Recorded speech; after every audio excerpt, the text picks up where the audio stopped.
प्यारे विद्यार्थियों, नमस्कार। बृहन मुंबई महानगर पालिका शिक्षण विभाग वर्चुअल ट्रेनिंग सेंटर में आप सभी का हार्दिक स्वागत है। आपका वर्चुअल मार्गदर्शक जयप्रकाश आर मिश्रा। चलिए हम सीखने के लिए तैयार हो जाते हैं। आज हम लोग कक्षा 9वीं विषय विज्ञान और प्रौद्योगिकी, जिसको हम साइंस एंड टेक्नोलॉजी भी कहते हैं, आज उसमें हम अम्ल, क्षारक तथा लवण के बारे में सीखेंगे। अम्ल, क्षारक तथा लवण, इन सब का उपयोग हम अपने दैनिक जीवन में अम्ल का भी प्रयोग करते हैं, क्षारक का भी प्रयोग करते हैं, लवण का भी प्रयोग करते हैं। उसके बारे में हम जानकारी प्राप्त करेंगे। इस चैप्टर में हम लोग क्या क्या सीखने वाले हैं, सबसे पहले एक नजर उस पर डाल लेते हैं।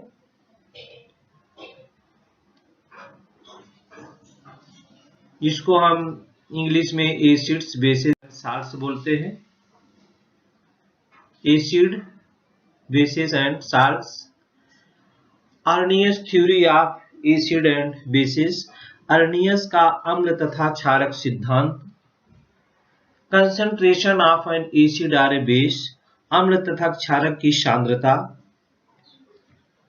पीएच ऑफ ए सॉल्यूशन, विलयन का pH. PH of N acid and base, अम्ल तथा क्षारक का पीएच। इसके बाद है क्षार, साल्ट्स जिसको बोलते हैं।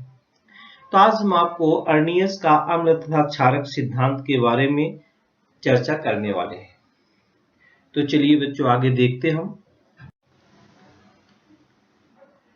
आप दैनिक चीजों में बहुत सारी चीजों का उपयोग करते हैं खाने पीने में।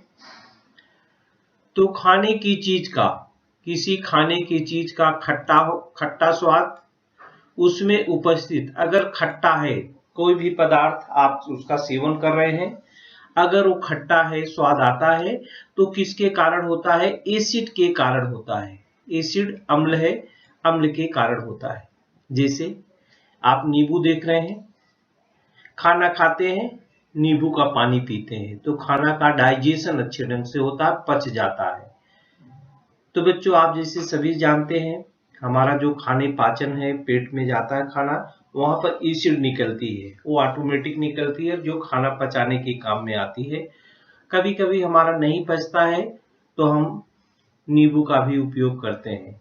तो किसी खाने की चीज का खट्टा स्वाद उसमें उपस्थित एसिड के कारण होता है।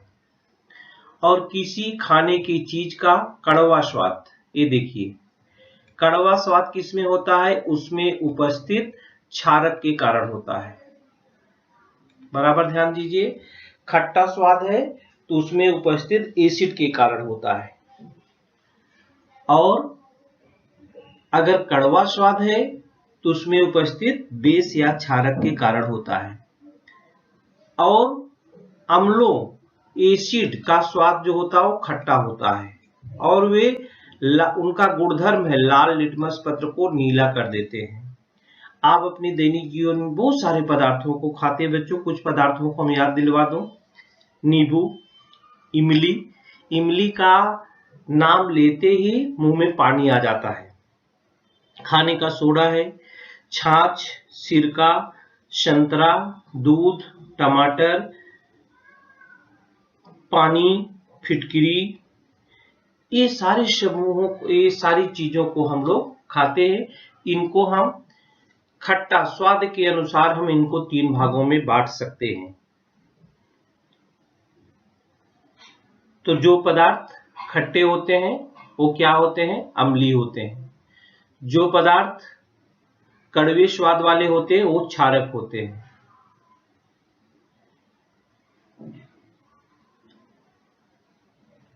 इस आधार पर हम कौन सा अम्लीय है, कौन सा क्षारीय है, उसको हम अलग कर सकते हैं। क्षारकों का स्वाद कड़वा होता है। क्षारकों, जो बेस है, उसका स्वाद कड़वा होता है, और वे नीले लिटमस पत्र को लाल कर देते हैं।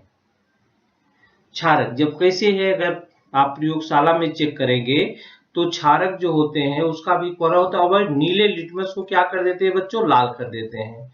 और एसिड क्या होते हैं, लाल लिटमस को नीला कर देते हैं।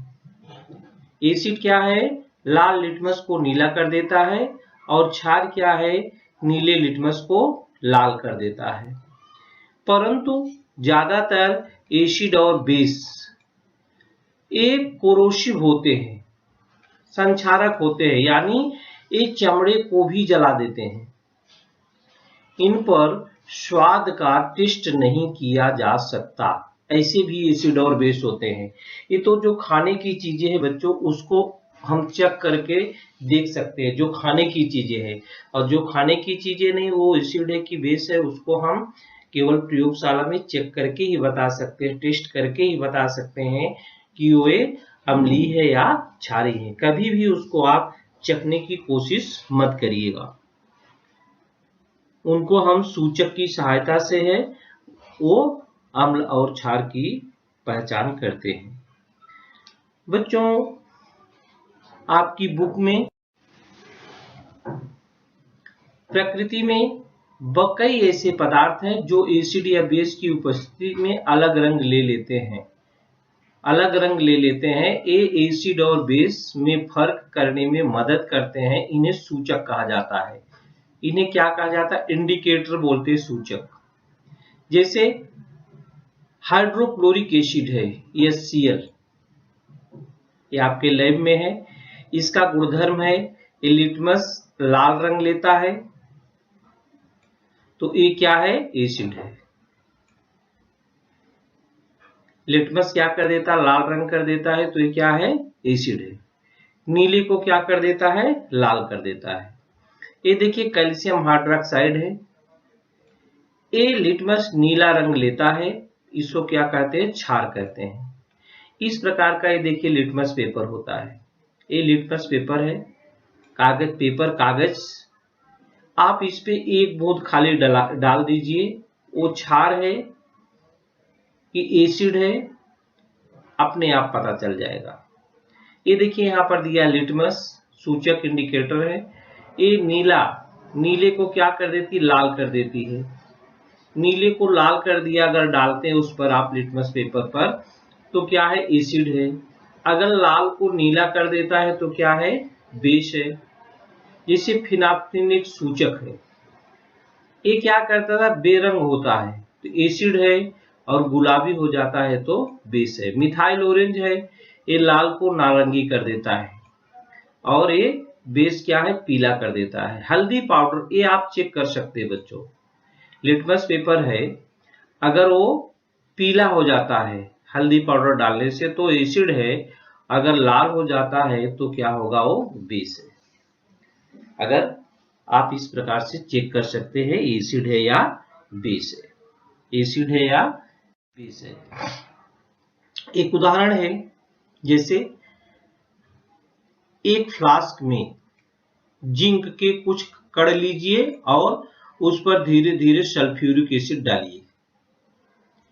तो जिंक क्या है, धातु है, और एसिड है, सल्फ्यूरिक एसिड, ये एसिड है। उस पर आप डालते हैं तो जिंक सल्फेट बनता है और प्लस हाइड्रोजन बन जाता है। जिंक सल्फेट बनता है, प्लस क्या बनता है, हाइड्रोजन। इसी प्रकार से जिंक कणिकाओं के आसपास हाइड्रोजन गैस के बुलबुले बनने लगते हैं। ये हाइड्रोजन गैस के जो होते हैं वो बुलबुले बढ़ने लगते हैं। ये क्या है, हाइड्रोजन गैस माने सोडियम हाइड्रोक्साइड। ये तो एसिड आपने डाला, इसमें आपने बेस डाला है, सोडियम हाइड्रोक्साइड है, तो ये सोडियम जिंकेट बन जाता है, Na2ZnO2 और प्लस हाइड्रोजन बन जाता है। तो ये धातु है, ये क्या है, धातु है। धातु पर आप बेस डालेंगे तो लवण और हाइड्रोजन बनता है। अगर इन बुलबुलों के पास एक जलता हुआ मोमबत्ती लाए, ये पाप आवाज के साथ वे जल उठते हैं। ये तो आपने एसिड और बेस का उदाहरण देखा, किस प्रकार पर धातु से क्रिया करते हैं। ये देखिए कुछ मॉलिक्यूलर फार्मूला है, इनका नेम ऑफ द कंपाउंड इधर दिया हुआ है, एक उदाहरण दिया हुआ है, और इसका बेसिक रेडिकल क्या है, एसिडिक रेडिकल क्या है, टाइप ऑफ कंपाउंड क्या है, टाइप ऑफ कंपाउंड क्या है, इस आधार पर आप लिख सकते हैं। जैसे आप HCl को क्या पढ़ते हैं? Hydrochloric acid. क्या पढ़ते हैं बच्चों? Hydrochloric acid. तो हाइड्रोक्लोरिक एसिड इसका बेसिक जो है क्षारीय मूलक जो होता है उसका H+ है, और इसका जो अम्लीय मूलक है वो Cl- है। और है क्या है? यौगिक का जो प्रकार है HCl क्या है? अम्ल है। HCl क्या है? एसिड है, जिसको हम अम्ल बोलते हैं। क्या है? एसिड है, जिसको हम क्या बोलते हैं? अम्ल बोलते हैं। इसी प्रकार से HNO3 है। HNO3 को हम नाइट्रिक एसिड बोलते हैं, नाइट्रिक अम्ल बोलते हैं। इसको क्या बोलते हैं? नाइट्रिक अम्ल। आप लिख भी सकते हैं चाहे तो, नाइट्रिक अम्ल।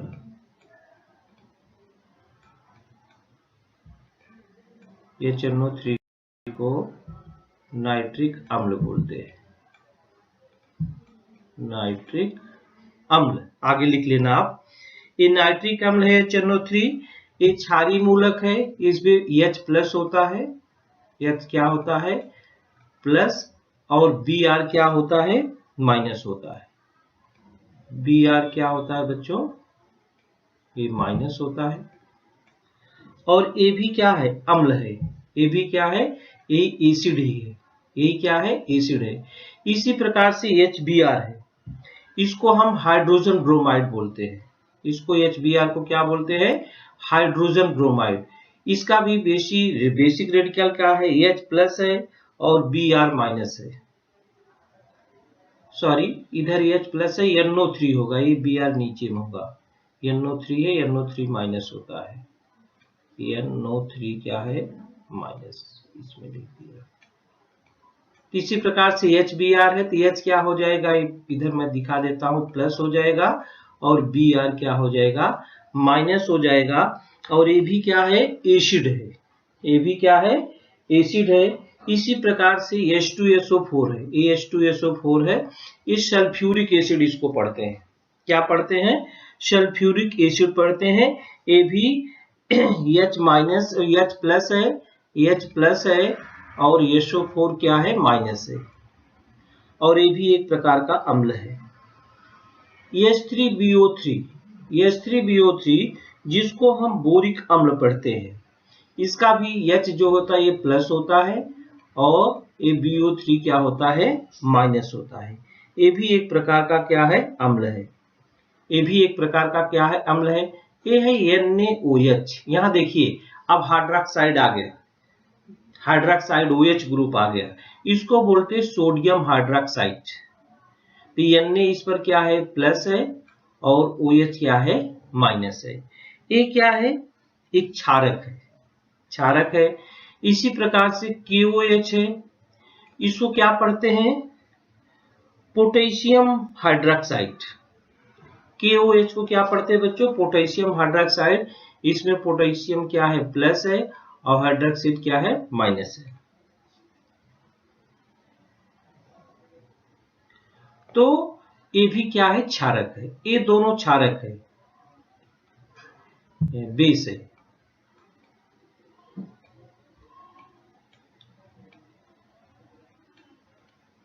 बेस A और A, और बाकी A एसिड है, A भी एसिड है, और A भी एसिड है। तो आपने देखा, जो मॉलिक्यूलर फार्मूला, जो अणु सूत्र दिया है, उस यौगिक का नाम कैसे पढ़ते हैं, उसके क्षारीय मूलक कौन से हैं, उसके अम्लीय मूलक कौन से हैं, और वो यौगिक किस प्रकार का है, अम्ल है या क्षार है, अम्ल है या क्षार है।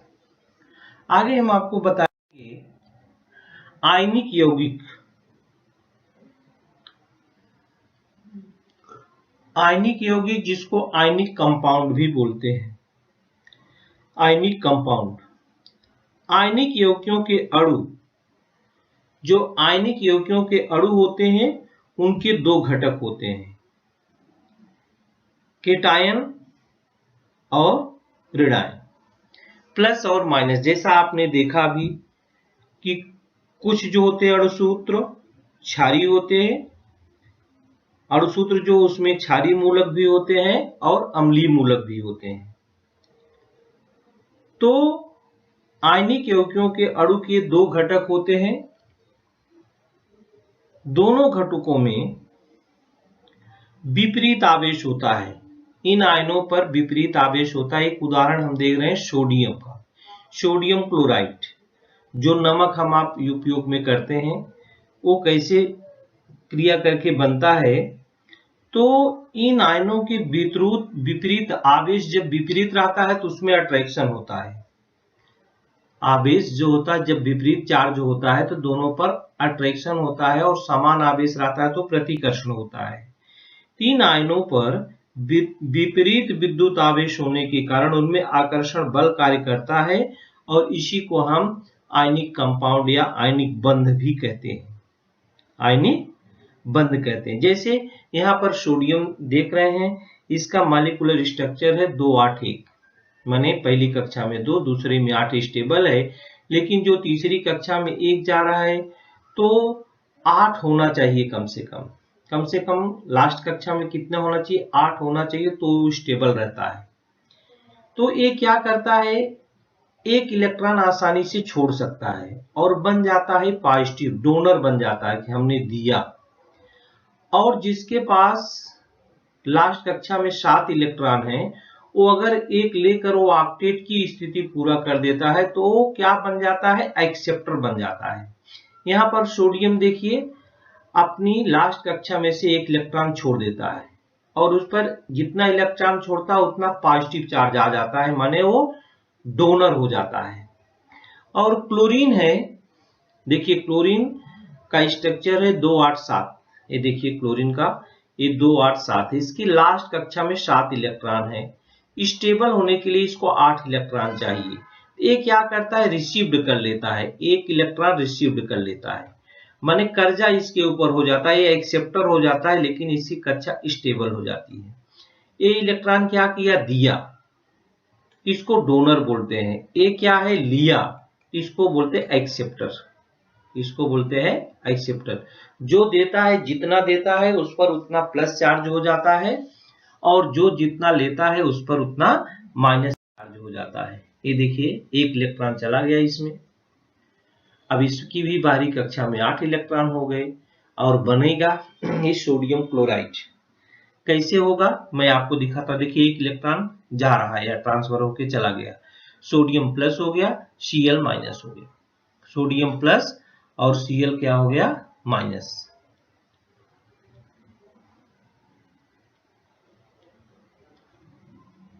ये देखिए सोडियम प्लस आयनिक बॉन्ड बन गया, सोडियम क्लोराइड का आयनिक बॉन्ड है। ये देखिए सोडियम प्लस हो गया और Cl माइनस। उसका इलेक्ट्रॉनिक विन्यास 287 था, इसका 281 था, सोडियम का एक दे दिया, 28 स्टेबल हो गया, और वो एक ले लिया, वो भी स्टेबल हो गया। इस प्रकार से आयनिक बंध NaCl के बीच आयनिक बंध जो होता है बनता हुआ दिखाई दे रहा है।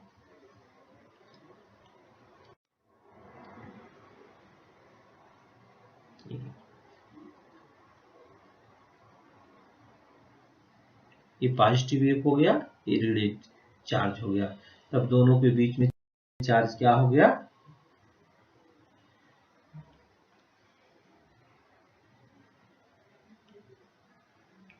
Zero charge. यही जीरो चार्ज जब होता है तो सोडियम क्लोराइड बन जाता है, जिसको हम नमक बोलते हैं, और उसको हम आराम से खाते हैं। आयनिक यौगिकों का वियोजन, आयनिक यौगिकों का वियोजन माने dissociation of ionic compounds. Dissociation of ionic compound कैसे होता है, एक चित्र के द्वारा देख लें। NaCl सॉल्युबल वाटर, आप नमक, हमने सोडियम क्लोराइड का जो नाम है वो, इसका यौगिक का नाम है सोडियम क्लोराइड, और उसको बोलते हैं नमक। नमक पानी में सॉल्युबल है। NaCl is soluble in water. Solid NaCl dissociates into Na plus and Cl minus ions in aqueous solution। ये कैसे देखिए, ये सोडियम है, यही NaCl, इसको पानी में डाल रहे हैं, ये देखिए पानी में डाल रहे हैं तो धीरे धीरे पानी में घुल जाता है। अब जब ये साल्ट पूरा डिजॉल्व हो जाता है तो ये देखिए पानी है पूरा, इसमें पानी में पूरा घुला हुआ है, ये पूरा पानी यहाँ से यहाँ तक दिख रहा है, पानी में घुल गया पूरा पूरा। तो जब घुलता है तो टूटता है, कोई चीज बिना टूटे हुए घुलते नहीं है। तो जब पानी में जाता है तो सोडियम का ये जो क्रिस्टल है, ये क्लोरीन सोडियम और क्रिस्टल दोनों अलग अलग हो जाते हैं तो घुलते हैं। तो सोडियम प्लस के रूप में देखिए ये क्रिस्टल है और क्लोरीन ये माइनस के रूप में, दोनों जो होते हैं solution consist of aqueous sodium plus और क्लोराइड माइनस। आयंस क्या होते हैं? ब्रेक होते हैं, break away from the dissolve crystals. तो इस प्रकार से नमक का जलीय विलयन में वियोजन हो जाता है। नमक का क्या होता है? जलीय विलयन में वियोजन होता है। आर्नियस का अम्ल तथा क्षारक सिद्धांत क्या है? अम्ल और क्षारक सिद्धांत क्या है? इसको हम Arrhenius theory of acids and bases बोलते हैं। ये आर्नियस वैज्ञानिक है। ईस्वी सन 1887 में स्वीडिश वैज्ञानिक आर्नियस ने अम्ल तथा क्षारक सिद्धांत प्रतिपादित किया था। इस सिद्धांत में अम्ल का अर्थ है ऐसा पदार्थ जिसके पानी में घुलने पर उसके विलयन में हाइड्रोजन आयन एकमात्र केटायन बनाते हैं, वो अम्ल कहलाते हैं। वो क्या बनाते हैं? देखिए अम्ल एक हाइड्रोजन आयन, ऐसा पदार्थ जिसके पानी में घुलने पर उसके विलयन में H प्लस माने हाइड्रोजन आयन, H प्लस दिख रहा है आपको, हाइड्रोजन आयन एकमात्र केटायन बनाते हैं, ऐसे को हम कहते हैं। ये HA मॉलिक्यूल है तो हाइड्रोजन प्लस हो गया, A क्या हो गया? माइनस हो गया। इस प्रकार से क्रिया होती है। जैसे अभी हम हाइड्रोक्लोरिक एसिड आपको दिखाते हैं, इसमें हाइड्रोक्लोरिक एसिड यहाँ पर H प्लस हो गया, H प्लस हो गया, Cl माइनस हो गया, ते फार्म एसिड फार्म करते हैं, form acid H plus in water. NaOH है, सोडियम हाइड्रोक्साइड है, यहाँ पर सोडियम प्लस है और OH माइनस है, ये है बेस फार्म है। क्या है? Base form. OH minus in water है, ये क्या हो गया? बेस फार्म, ये हो गया क्षार। इस प्रकार से हम अम्ल और क्षार की पहचान करते हैं। ये स्ट्रॉन्ग एसिड एंड बेस के कुछ उदाहरण हैं। Arrhenius theory of acids and bases, ये देखिए ये HCl है, ये वाटर डिसोसिएशन में जब होता है तो H प्लस एक्वा बन जाता है, सोल्यूशन बन जाता है, एक क्लोरीन भी एक्वा बन जाता है। H2SO4 लिक्विड में है, वाटर डिसोसिएशन से H प्लस एक्वा बन जाता है, HSO4 माइनस एक्वा बन जाता है। इसी प्रकार से HSO4 एक्वा सोल्यूशन है, डिसोसिएशन 4 होता है तो H प्लस एक्वा में और SO4 2 माइनस एक्वा में बदल जाते हैं। ये था आर्नियस का अम्ल तथा क्षारक सिद्धांत। आर्नियस का अम्ल तथा क्षारक सिद्धांत, इसे सोडियम हाइड्रोक्साइड है NaOH, तो Na प्लस एक्वा में OH माइनस एक्वा में होता है। कैल्शियम हाइड्रोक्साइड है, कैल्शियम प्लस एक्वा में OH माइनस एक्वा में। इस प्रकार से हम आर्नियस के सिद्धांत के अनुसार एसिड और बेस की पहचान करते हैं। क्या करते हैं बच्चों? एसिड और बेस की पहचान करते हैं। तो आज हम लोगों ने आर्नियस का अम्ल तथा क्षारक सिद्धांत और जो हम खाने पीने की सामग्री अपने जीवन में उपयोग करते हैं वह अम्ल है या क्षार है, खाने पीने की सामग्री बच्चों, उसको हम टेस्ट करके बता सकते हैं स्वाद के अनुसार कि ये अम्ल है कि क्षारक है। आगे हम आप लोगों को classification of acids and base के बारे में अगले वीडियो में चर्चा करेंगे। तो प्यारे विद्यार्थियों, आज के लिए इतना ही। धन्यवाद। प्यारे विद्यार्थियों, हमने जो आज सीखा, हमें पूर्ण विश्वास है आप उसको अच्छी तरह से सीख चुके हैं और उसका आप अच्छी तरह से अभ्यास भी करेंगे। आज के लिए इतना ही। धन्यवाद।